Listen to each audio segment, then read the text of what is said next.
Pushkin.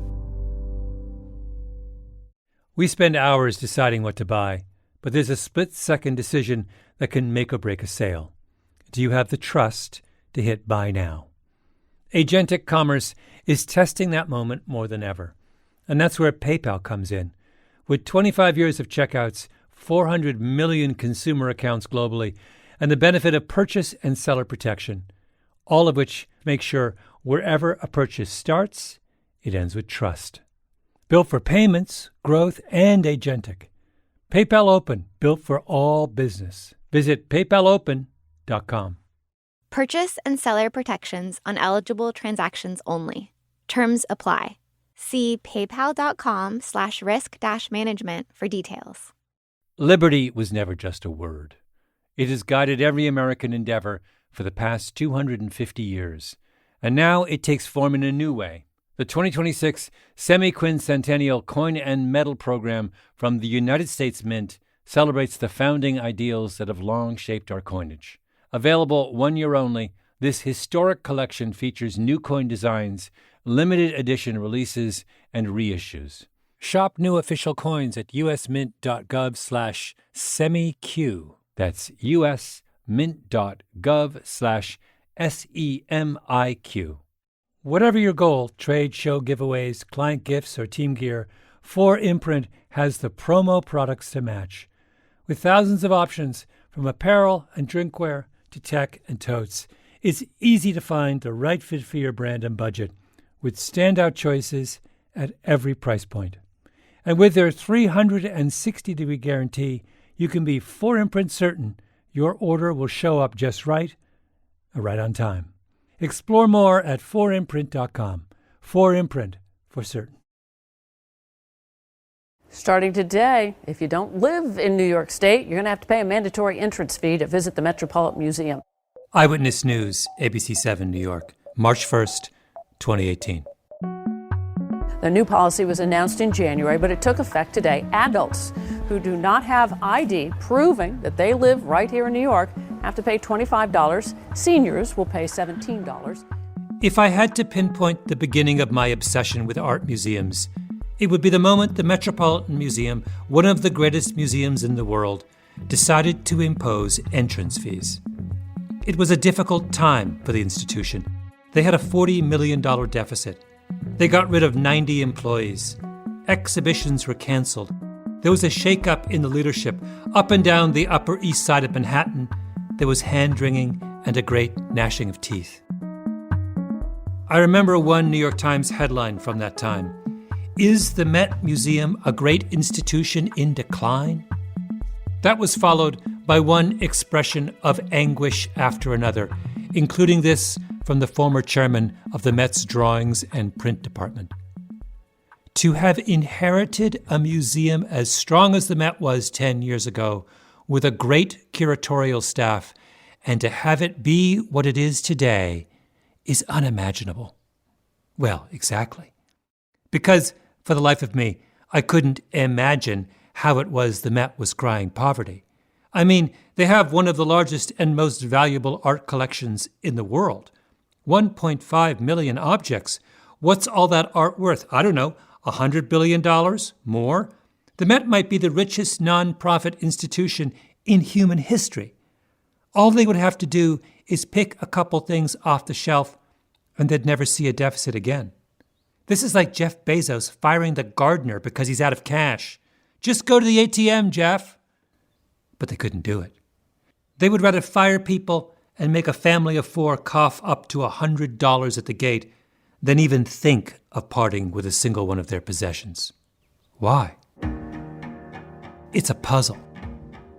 And it is for puzzles like this that we have revisionist history.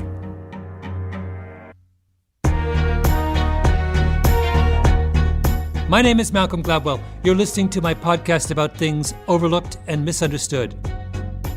This is our 5th season, 5 years of digression, high dudgeon, needless provocation, and my absolute favorite, grand unified theories. In this season of Revisionist History, I want to explore our emotional attachment to objects and rituals and tradition, and the way in which those attachments betray us. And in this first episode, I would like to make sense of the strange relationship of the art world to art.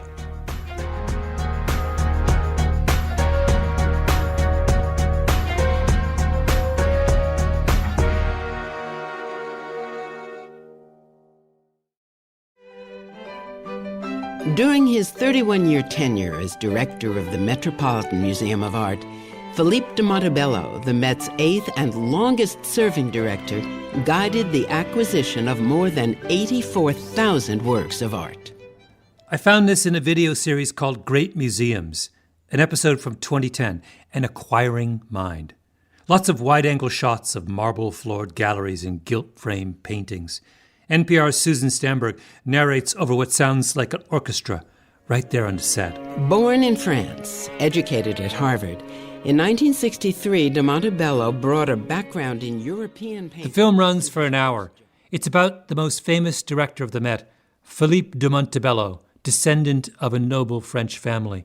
In particular, it's about how much stuff Philippe de Montebello bought during his 31-year tenure as head of the Met. Tapestries, African sculptures, a fabulous Vermeer, an evening gown that's to die for. He even bought things he didn't want to buy. Philippe has been an incredible director for supporting the acquisitions of objects of great quality from across the globe. It goes on and on about the acquiring, to the point where you wonder, or at least I wondered, wait, I thought you didn't have any money. Today, nearly 2 million objects, comprising an encyclopedic treasury of world art, are contained in the Met's growing collection. Apparently, I was wrong in the numbers. Not 1.5 million objects, 2 million objects. Let me give you an example, maybe my favorite example, of this weirdness in the art world. It has to do with a public hearing held in July of 1991 at the Financial Accounting Standards Board, better known as the FASB. The FASB is the Vatican of the American accounting profession, and this was one of the occasional open sessions the FASB holds in order to share with the broader American public subjects of grave concern to the accounting universe. The venue was the FASB's Norwalk, Connecticut headquarters. The subject, accounting for contributions received and contributions made and capitalization of works of art, historical treasures, and similar assets. The room was packed. They videotaped the proceedings so people could watch in the overflow room. I've read a transcript of the hearing, all 947 pages of it, and I would like to direct your attention to a particular exchange. It was between the then chairman of the FASB, Dennis Beresford, and a man named C. Douglas Dillon. Dillon was a tall man, gray suit, patrician, a certain stature. He was former director of Dillon Read & Co., the Wall Street firm founded by his father, and was possessed of maybe the greatest resume in mid-century America. U.S. Treasury Secretary for much of the 1960s, ambassador to France, chair of the Brookings Foundation, president of the Harvard Board of Overseers, a close friend of John Rockefeller III, a world-class collector of Impressionist art, and, most relevant for the purposes of the hearing that day, chairman of the Metropolitan Museum of Art in New York City. The American establishment sent its biggest gun to confront the FASB over the agency's proposal to change the rules surrounding the accounting for contributions received and contributions made and capitalization of works of art, historical treasures, and similar assets. The accountants wanted the art world to follow the same accounting rules as other businesses. Dillon versus Dennis Beresford, chairman of the FASB, member of the American Accounting Hall of Fame and the Financial Executives International Hall of Fame. Way back on day one of the proceedings in question, Beresford had made it plain that he wasn't going to stand for any nonsense. So C. Douglas Dillon was restrained in his objections, gracious. I'm going to guess this was his first visit to Norwalk, Connecticut. The room must have been hushed, right? I mean, it's C. Douglas freaking Dillon. He does a little preamble, carefully explains how outraged the Met is at the intrusion of accountants into their business, launches into a vivid description of the extraordinary size of the Met's collection, and then, and this is maybe my favorite part of the entire 947-page transcript, Dylan says, quote, "We have a new curator of Islamic art, been with us for a couple years now. We have certainly the greatest collection of Islamic rugs in the Western Hemisphere, one of the 2 or 3 in the world. He has never been able to even see that collection because so much of it is in storage and is so difficult to get out, so costly and time-consuming that he knows by the records what they are, but he hasn't been able to look at them." C. Douglas Dillon is speaking to an audience of accountants. Accountants are people who like to count things. More than that, they are people who believe, as a matter of deep professional principle, that everything can be counted. And they have proposed that the art world agree to start counting things like everyone else. And in response, this pillar of the American establishment shows up in suburban Connecticut and says, "We can't count our things. There's just too many of them. They're all buried somewhere in storage. To give you an example, the guy who was responsible for our Islamic rug collection, maybe the greatest Islamic rug collection in the world, mind you, has never even seen our Islamic rug collection." I have to say, this is where the art world loses me. So I called up the staffer at the FASB who organized that hearing all those long years ago. His name is Ron Bossio, just retired. This is a good exercise for a 73-year-old to test the memory, to go back almost 30 years now. I'm very impressed. Bossio returned to his old offices at FASB headquarters to take my call, so he would have access to the critical documents. So I'm just going to pull up the financial statements of the Metropolitan Museum, and I want to very briefly walk through. I was just wondering if they could be Googled up here as well. Yeah, maybe we can. He's on his computer. I'm on mine. We're downloading the Metropolitan Museum of Art's 2019 annual report and locating the crucial part, the statements of financial position, beginning on page 44. I have cash, receivable for investments sold, retail inventories, these are all straightforward, accounts receivable, straightforward, contributions receivable. And that's the pledges. Financial statements for almost any organization look pretty much the same. You start by listing your assets, everything of value. Then you list your liabilities, loans, mortgages, pension obligations. Then you balance them. That's why it's called a balance sheet. Bossio and I are going down the list of the Met's assets. Then there's investments, which I'm assuming is the endowment, 3.7. Could be endowment, or it could be just investments in total. They may not all be part of the endowment. Then I have fixed assets, $393 million, and then I have collections, and I have nothing. It's supposed to be a precise accounting of everything the Met has of value. The amount the museum made last year from selling stocks, the amount of cash it has on hand, its endowment, the amount it's owed from various creditors, the amount it got in gifts and donations, even the value of the inventory in its gift shop, everything. And they add it all up, and they come up with a number, total assets. But next to the line item entitled Collections, that is to say, the millions of unimaginably rare and precious art objects owned by the museum, the 18 Van Goghs, the 46 Picassos, the 20 Rembrandts, there is no dollar figure, nothing. It's blank. All it says is, see Note A. Okay, Note A. Here it is.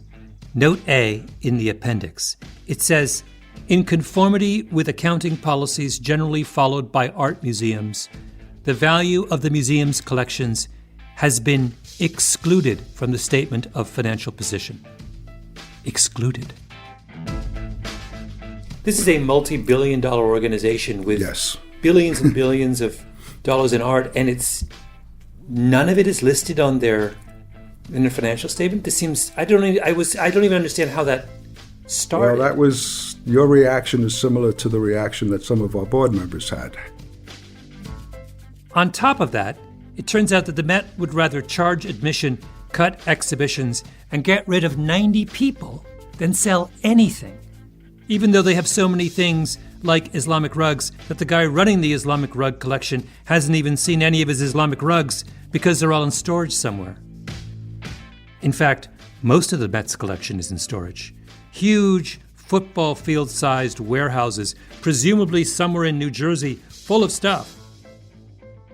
And when the FASB says, "Why don't you tell us," like a normal institution, just how much your stuff is worth because, I don't know, maybe it would be easier to think rationally about how to run things if you knew that fact, the Met goes crazy. Dispatches C. Douglas Dillon to Norwalk, Connecticut to say, "Never, not on my watch, we've never done that and we never will." Yeah, this is unlike any other business. You're supposed to carry assets at either book or market value, and you're supposed to put them in your financial reports, and they don't. This is Michael O'Hare, who teaches in the business school at Berkeley. If you ask anyone who knows their way around a balance sheet about the way museums record their assets, you get the Michael O'Hare response.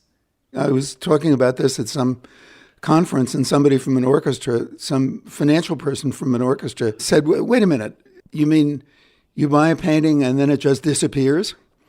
And that's what happens. There's an expense, and then that's the last we hear about it in the financial records. It's quite bizarre. For the longest time, I would bore everyone I met with how strange I found all this. Until one day, I was in Holland on my book tour, in Leiden, out with a bunch of people in a bar. And I told the group the story of the epic showdown between Dennis Beresford and C. Douglas Dillon. And this one guy, a philosopher, said, "Oh, it's like Smaug." Smaug, the dragon from The Hobbit, who sits on a mountain of treasure. Smaug doesn't want to use his gold. He doesn't wear it out to dragon social events. He does not list his holdings on his annual dragon financial statement. He just wants to hoard it. And I'm like, oh my God. Smaug. Yes, that explains everything. It was an old dragon under grey stone. His red eyes blinked as he lay alone. His joy was dead, and his youth spent. He was knobbed and wrinkled, and his limbs bent in the long years to his gold chain. In his heart's furnace the fire waned. This is J.R.R. Tolkien, reading his poem, The Hoard. To his belly slime gems stuck thick. Silver and gold he would snuff and lick.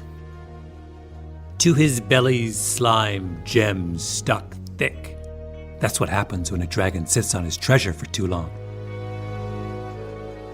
And the stuff that couldn't fit under his belly, the dragon has buried deep inside his lair, in storage.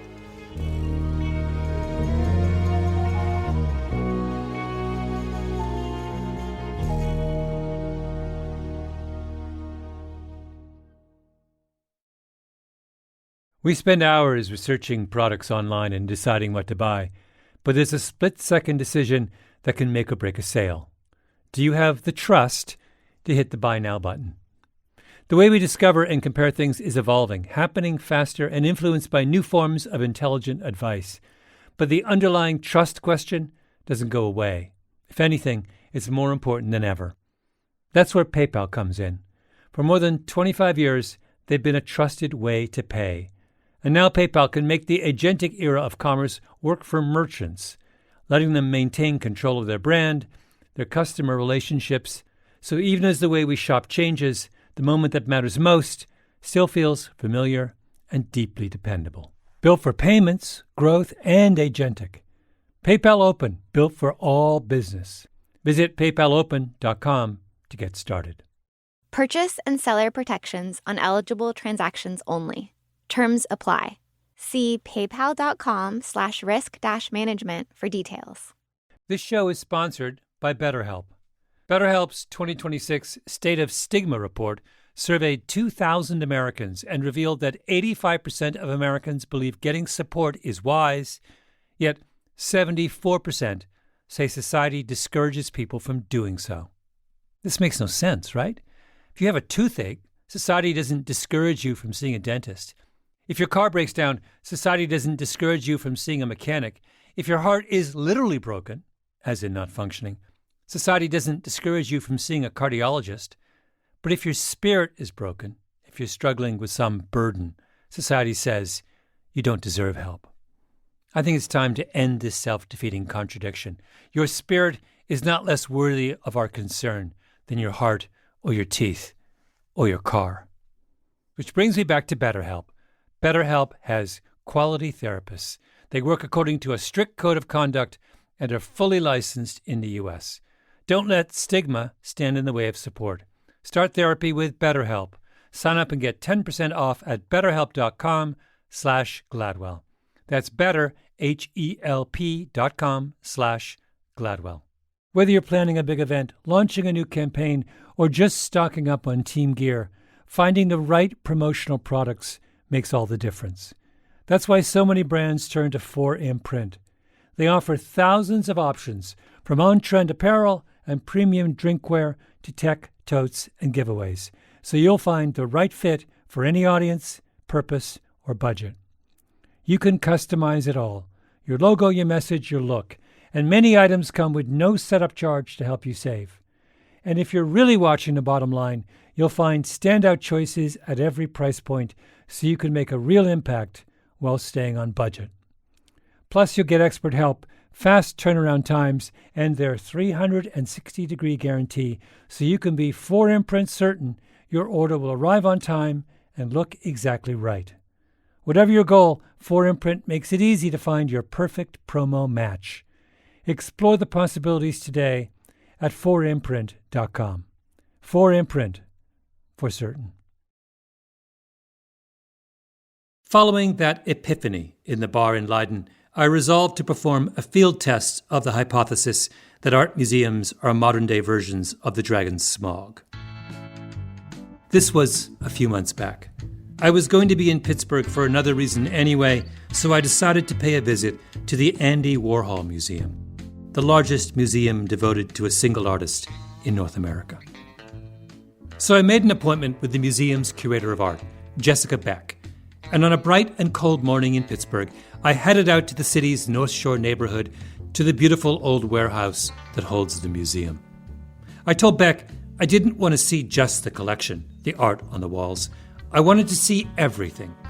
So Beck graciously took me upstairs to the archives, where just off the staircase, there were dozens of brown cardboard boxes stacked in neat piles. Oh, I see. Oh, they're So they're covered in plastic and, kept behind glass. Yeah. So this, again, is just a portion of them. There's a whole other portion in a Wait, how many are here? Let's see. The cardboard boxes house what Warhol called his time capsules. There are 610 of them in total. He would put things in these cardboard boxes, tape them shut, and set them aside. But he also had other boxes, idea boxes, what are called basement boxes. After Warhol died, everything was shipped to Pittsburgh in an armada of tractor trailers. The museum's best guess is that in their archive, they have at least 500,000 objects. And so all the other boxes are behind that door. Yeah, the rest of them are back there. Yeah, but it's not something I can see. That I'm not sure. And I can ask, we can find out, because I wasn't sure today what we were... We found one of Warhol's time capsules that had been opened. It was on the counter, like a patient etherized upon a table. We peered inside. So this is his 50s suit. 1956, Hong Kong. Yeah. So his first trip to Asia. A lot of them are closed right now because we're sort of trying to figure out how to keep the objects from shifting. I was suddenly curious. I wanted to see inside one of the closed boxes. Beck said she didn't have the authority to open one up, but she made a few calls. Finally, she found someone. Oh, okay. We have someone that can open a box. Oh, good. Let's go take a look. Another of the museum staff hurried towards us. This is John. Hi, John. Hi, how Malcolm. do you do? Nice to meet you. Nice to meet you. Yeah. So we were just gonna peek into one just to get a sense of I just wanted to get a sense, what yeah. they look like. Pick one at random I was explaining, that a lot of things are in folders, but So they're heavy. They, like weigh 40 or 50 pounds in some cases. John positioned himself in front of the box and began opening it up. His movements were assured, practiced. So we treat the box itself like it's part of an object. So that's why I wear the gloves. So these would have been boxes that Andy would have his assistants store things in. And we've taken the time to line the boxes with this folder-type material so that the objects in the box do not touch the acidic cardboard of the original box. And they're kind of packaged objects in here are packaged in sort of a Tetris kind of way with folders that are marked and cataloged. So in its original form, this stuff would have been... just crammed in there. I wasn't sure what I was expecting to see in the box. Drawings, notes, makeshift sculptures, old canvases, the working life of an artist. So this is a pretty cool one, a lenticular of the daisies. Did he make that, or is that just something he bought? That was probably something he bought. Yeah. At best, he would have commissioned it to be made, but I think this was something that was purchased and then used as an inspiration for his later work. And you can smell it, right? Do you smell that? That's the object itself off-gassing. The lenticular is one of those pieces of cardboard with an image on it that's printed in such a way that it looks like it has 3 dimensions. They're big with children. This one had flowers on it. Sometimes we find notes, of Andy's intent, like why he was collecting these, along with the objects, what we consider sort of source material. Yeah. So he's got 6 lenticulars in that. Yep. In that top folder. Along with John continued digging deeper and deeper into the same box. We found an old movie scrapboard that once belonged to a fan somewhere. A bunch of 8x10 glossies of movie stars. Clark Gable, Bing Crosby, Lucille Ball. Do you want to go one more folder? We'll do one last folder. It'd be cool. So here there's We looked at a piece of what seemed like junk mail, an invite to an art opening. So we even keep the paper clips. I see. Yeah. Oh, I see. So it's quite meticulous. Yeah. Yeah. Everything is kept. Stuff in warehouse. John started whispering. It seemed appropriate. We were deep in the dragon's lair.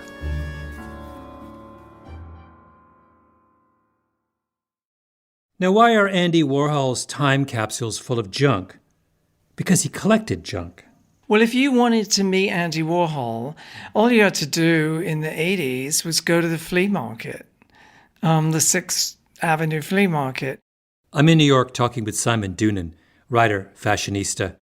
In fact, I just word searched flea market in the Warhol diaries, and it comes up about 12 times because he's always going to, coming from, blah, blah, blah.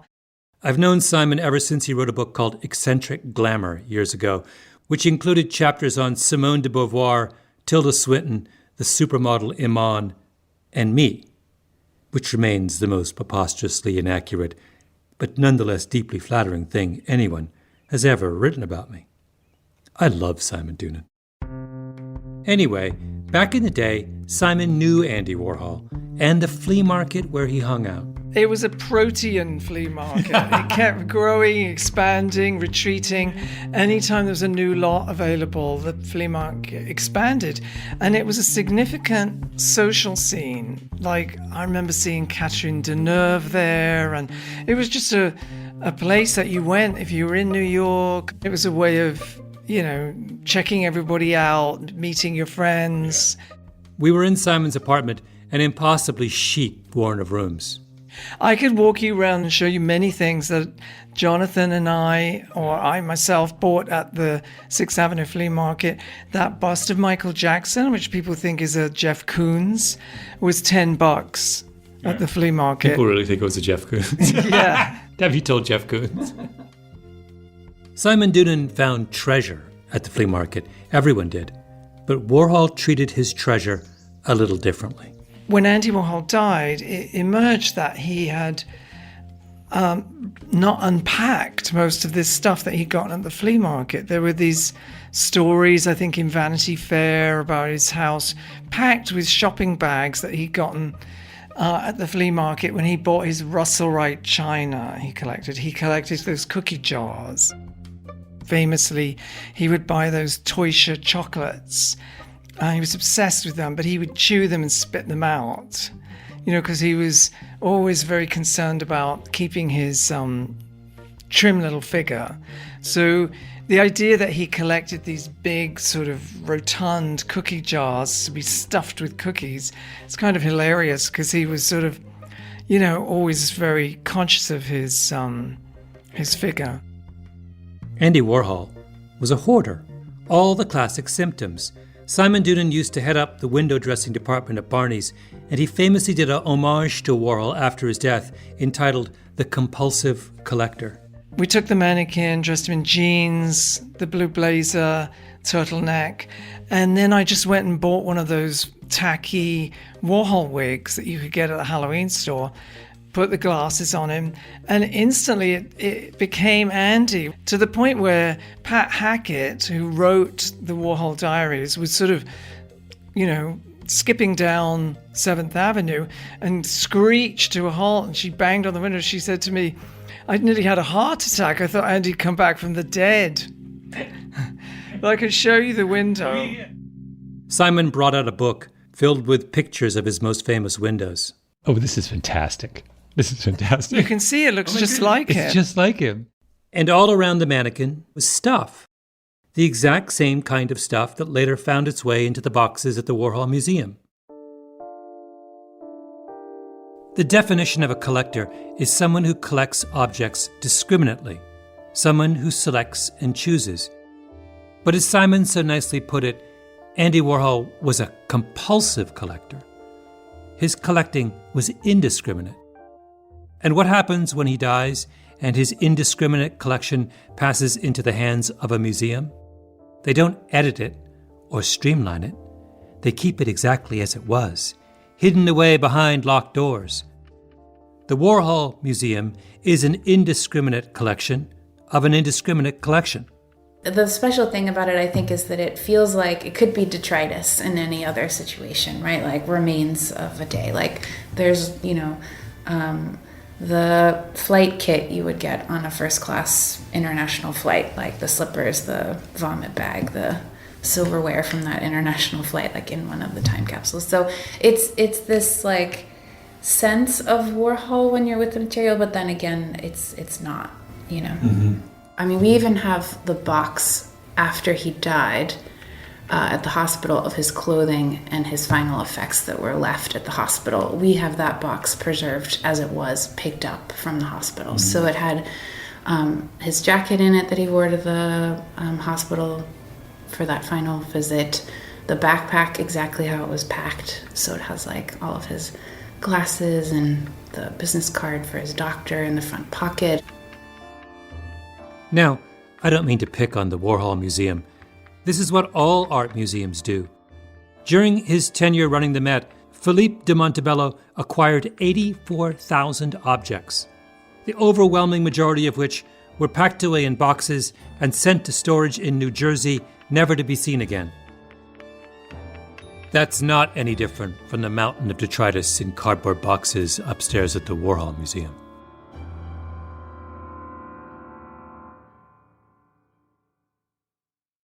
We spend hours researching products online and deciding what to buy, but there's a split-second decision that can make or break a sale. Do you have the trust to hit the Buy Now button? The way we discover and compare things is evolving, happening faster and influenced by new forms of intelligent advice. But the underlying trust question doesn't go away.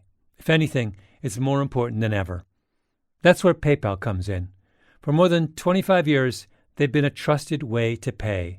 And now PayPal can make the agentic era of commerce work for merchants, letting them maintain control of their brand, their customer relationships, so even as the way we shop changes, the moment that matters most still feels familiar and deeply dependable. Built for payments, growth, and agentic.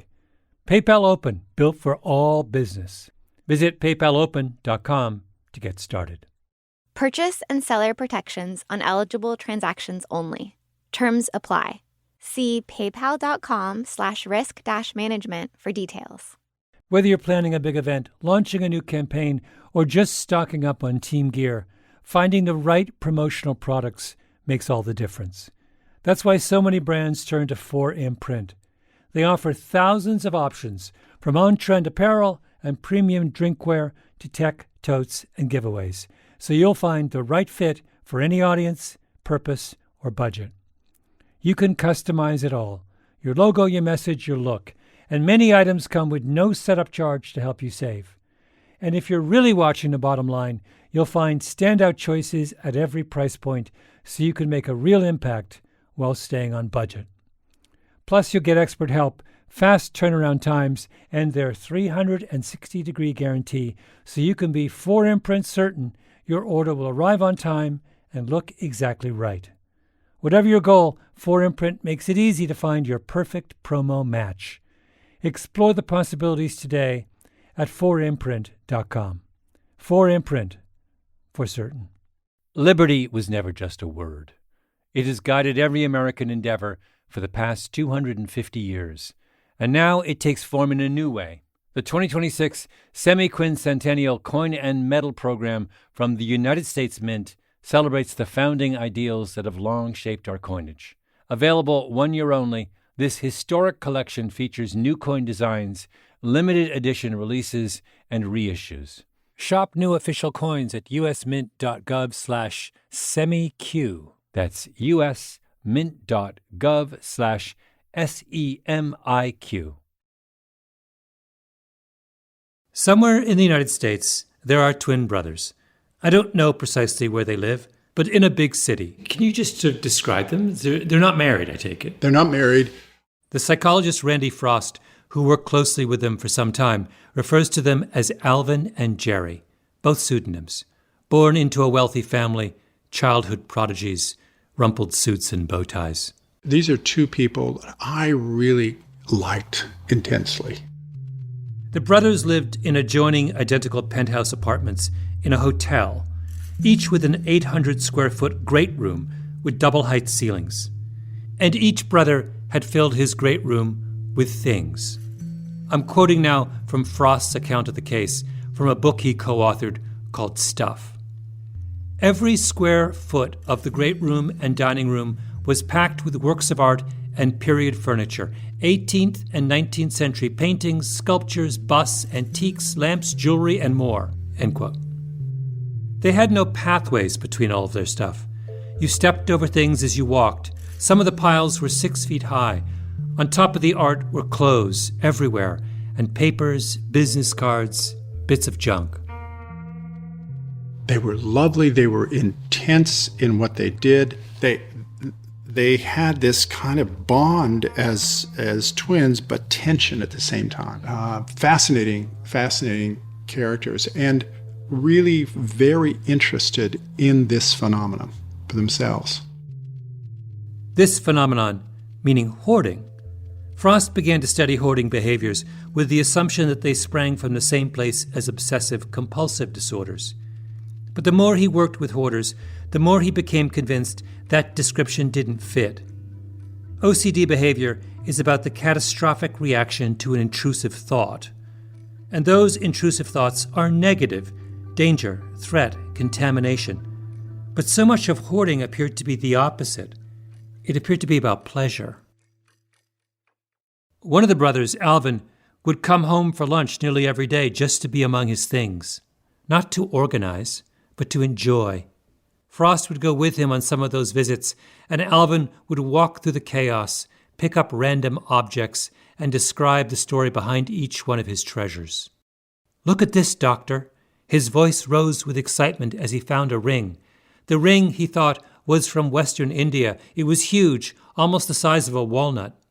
There's that lovely scene in the book when you're walking through Alvin's apartment with him, and he's picking up objects. Yeah. But many of those objects have genuine value.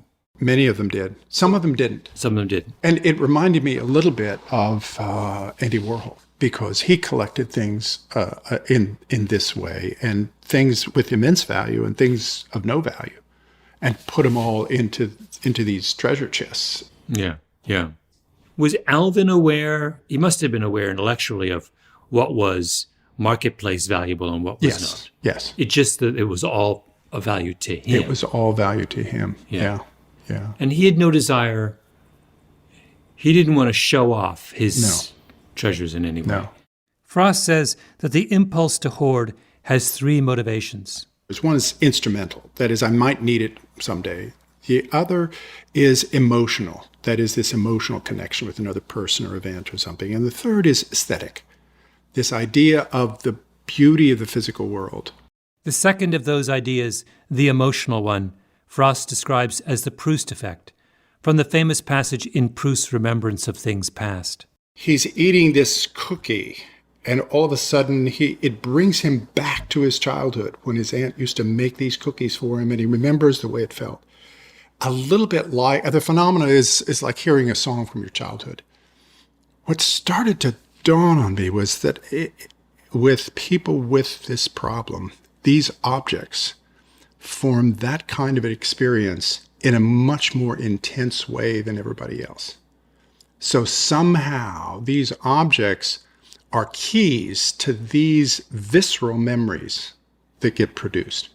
So finding something, anything, some token, some memento, anything that from your past triggers a much more vivid recollection than in the rest of us. Than for the rest of us, yes.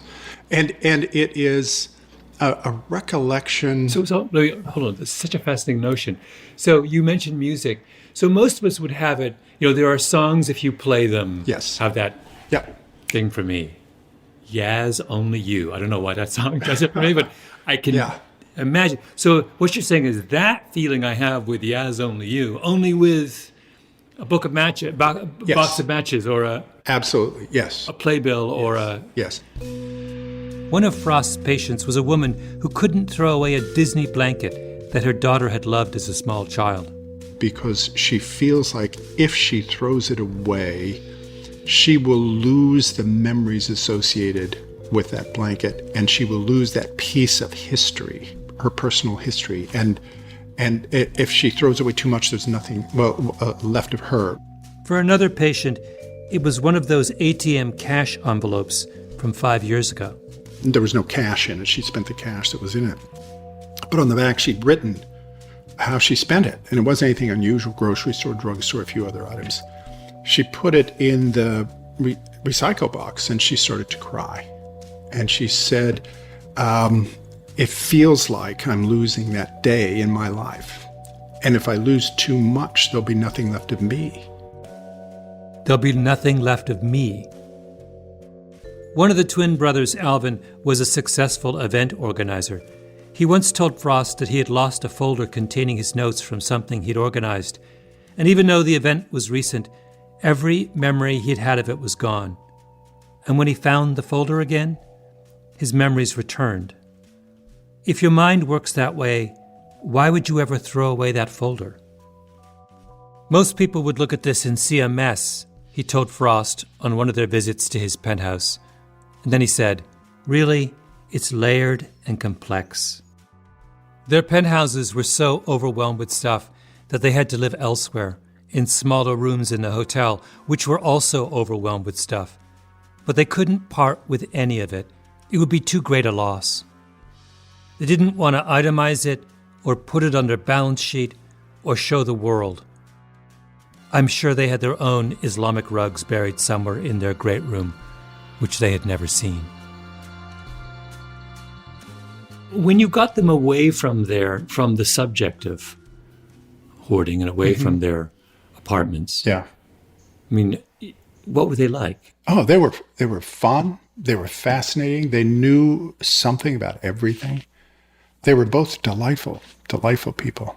If you talk to a layperson, they would probably think of hoarding as a kind of mental illness, I'm imagining. But it's not a mental illness. It's not a deficit that affects all aspects of your functioning. Yeah. The way I describe it sometimes is a form of giftedness. there's a gift associated with this, an appreciation for the physical world, an appreciation for the emotional experience that's associated with objects, and that gift unfortunately comes with a curse, and the curse is not being able to manage it. The hoarder is someone with the unusual ability to see beauty in the ordinary, which is exactly the point that Simon Doonan made about Andy Warhol. The nicest aspect of him was that he was very democratic. Example, he said, if everyone's not a beauty, then nobody is. Oh, that's kind of lovely. It's fabulous. It's like, that's why he thought these drag queens, you know, Jackie Curtis and Holly Woodlawn, were not objectively Sophia Loren, but he saw beauty and magic and madness in them, you know. You know what, but Simon, that is the perfect illustration of the particular condition, wonderful condition of the hoarder, who applies that same logic to objects. If every object is not beautiful, then no object is, right? It's exactly the same. Like some crappy old broken toy is the same as an Art Nouveau vase that your grandmother left you. Yeah, exactly. Oh my God, that's haunting. It is, isn't it? Haunting. And it's why the Warhol Museum keeps all of Warhol's boxes, because they have the same condition that Warhol had. They have to insist on the meaning and beauty in all of that ephemera. They're the Warhol Museum. And like the hoarder, they worry that if they get rid of any of his stuff, they'll lose their connection to him. And can they count that stuff up and put a value on it? No, because to the hoarder, everything is of equal value.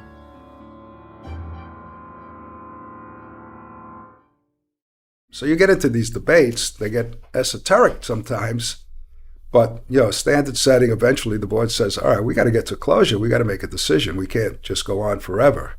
Ron Bosio, my guide to the hearing of the FASB in 1991, when C. Douglas Dillon appeared in Norwalk, Connecticut, and stood up before the Vatican of Accounting and said, "We cannot tell you what we have in our collections. That is not the way our imaginations are wired." And the Vatican backs down. The accountants realize that this is a battle they cannot win, with the result that on virtually every American art museum balance sheet, there is some version of Note A. In conformity with accounting policies generally followed by art museums, the value of the museum's collections has been excluded from the statement of financial position. When the moon was new and the sun young, of silver and gold the gods sang. In the green grass they silver spilled, and the white waters they with gold filled. In Tolkien's poem The Hoard, everyone who desired the treasure dies in the end, but the treasure remains, buried deep in giant warehouses in New Jersey. There is an old hoard in a dark rock, forgotten behind doors none can unlock. That grim gate no man can pass. On the mound grows the green grass. There sheep feed and the larks soar, and the wind blows from the seashore. The old hoard the night shall keep, while earth waits and the elves sleep.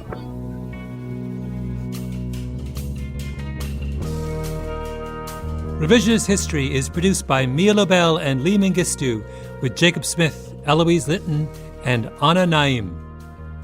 Our editor is Julia Barton. Original scoring by Luis Guerra. Mastering by Flawn Williams. Fact-checking by Beth Johnson.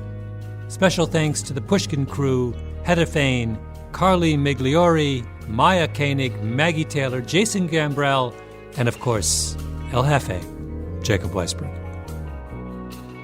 I'm Malcolm Gladwell.